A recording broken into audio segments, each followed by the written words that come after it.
This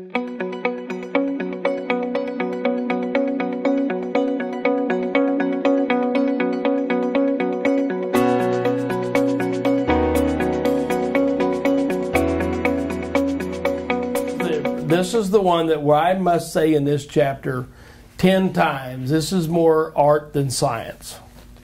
I can't outline for anybody how a conversation goes, but it does. You do eventually have to move things along, or you never get to the why. You never get to invite somebody if you're not thinking about. And so there's a whole list of steps here just to actually at least have in your head, and as a group discussion, that I think awareness is most of this. It doesn't work in any order, but it talks about watch for signals.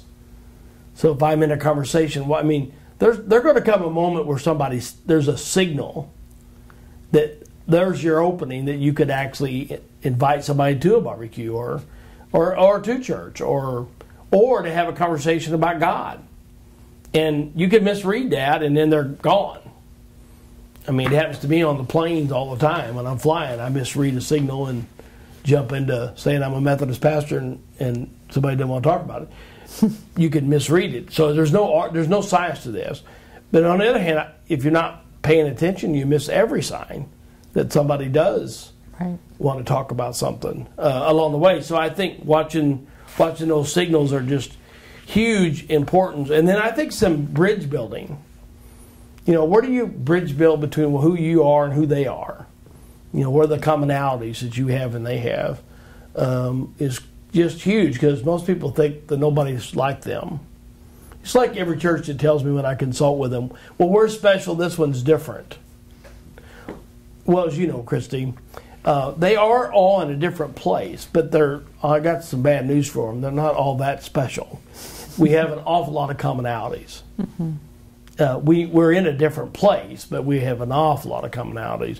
Well, human beings have an awful lot of commonalities. Now, we're all different. We're all in different places, but there's an awful lot of commonalities. So watch for some commonalities.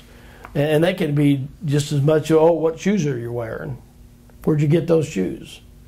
You're wearing a Harley-Davidson T-shirt. Do you ride Harley-Davidsons? Oh, yeah, I do too. Or there was a guy on a plane today, had a Mustang. Had Mustangs all over his shirt, and I stopped him and said, "Hey, you got Mustangs all over your shirt?" He said, "Oh yeah, I like Mustangs." "You have a Mustang?" "Yeah, I got a Mustang." "You got a Mustang?" "Yeah, I've got a Mustang." "What is it?" It just starts wandering down a path, just like that. Just boom, boom, boom. Had I not been coming here and I was at home, that path, I would have wandered somewhere that path. I think there's just all kinds of, we just don't even pay attention. Again, it's about that radar. And finding the openings. And finding the opening. I like Mustangs. You had a Mustang shirt on. We were kind of standing in line there together to get off the plane. I went, "Oh, you got Mustang on your shirt." Well, that's an opening for me, not for you maybe. You don't have a Mustang. And it could be something else though. We just need to, we need to maybe be brave. I have had people ask me, so I'm an introvert. This is probably harder for me than you as an extrovert. And I'm a really great extrovert amongst folks I know. I get a little more introverted when I don't know you.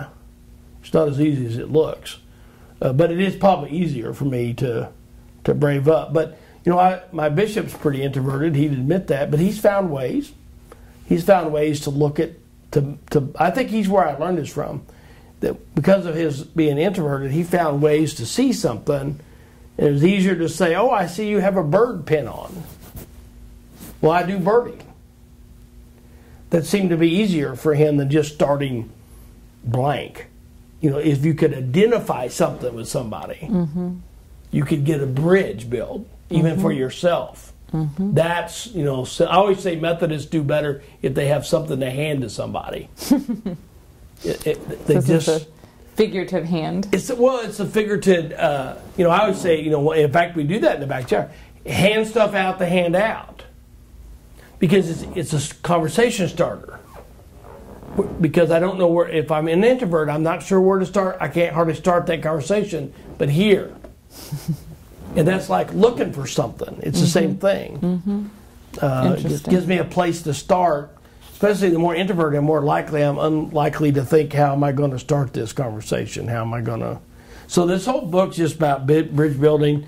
And this one is about know your elevator speech, know your story. This is where we're back to the first 2 chapters of learning your own story.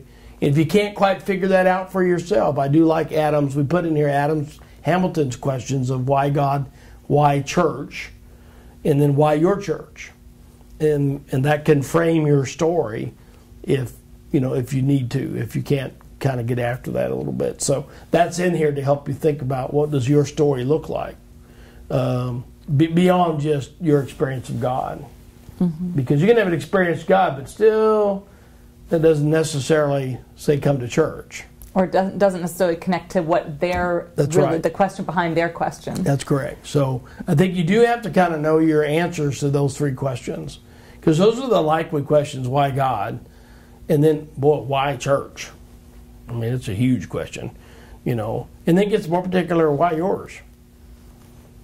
Why waste my time there? I mean, the truth is, I think most of the public today on a Sunday or whatever day you have church, you're the last option. At least they are in Missouri. It's everything else first, and if everything else fails, then we'll think about church. I just think that's where we're at in a non-Christian world. So you got to help frame that for folks and do that. So that's in this one here. So this invites your group to say, what could we do as a group? What steps are we, after reading the whole section, are we willing to take? Could we I think a good question as a group could be, could we come together a week and hold each other accountable for taking a step? Going around the circle and say, okay, Christy, what step did you take this week? And how'd that turn out, good or bad? It's going to turn out kind of bumpy first several rounds, would be my guess. It does in my life. So I think, I love my bishop saying this. He thinks that Jesus sent people, he said that in one of his books, Jesus sends us out 2 by 2. He thinks that's true because it's so we could talk each other into something that we wouldn't do on our own.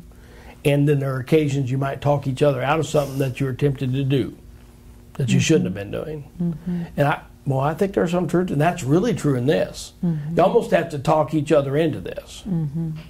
Otherwise, you just live your life and it gets another 7 days goes by and you didn't do it. So what do you all need to talk each other into in your group to do it? The other thing I think, just as PS on this one, is in that chapter we talk about new people like to be with new people. I think that's a huge key to understand, that when you're bringing new people to your place, you need to have other new people there, because new people can't catch up with the rest of our stories. There's a reason it's hard to get into a Sunday school class that's been together for 30 years. It's not that they're not nice people. They are. It's just that they got 30 years of stories. And I can't catch up with that as a brand new person. Which is why sort of those invite a friend kind of opportunities, it's helpful to have the church create them. Create them, because you're hoping that there's 10 new people there. Because new people do best with other new people, because they're all at the same place. Mm-hmm. They're all starting their story together. Mm-hmm. That's why you ought to start a new Sunday school class if you're still doing Sunday, or a small group every 6 weeks. It gives a chance every 6 weeks for the last 4 or 5 or 10 people who are new to come join. Yep. It's just huge. Or even, doesn't even have to be new. If you've never been to a group, right, and never been to a Sunday school class, and then you try to join an existing group, it's a disaster.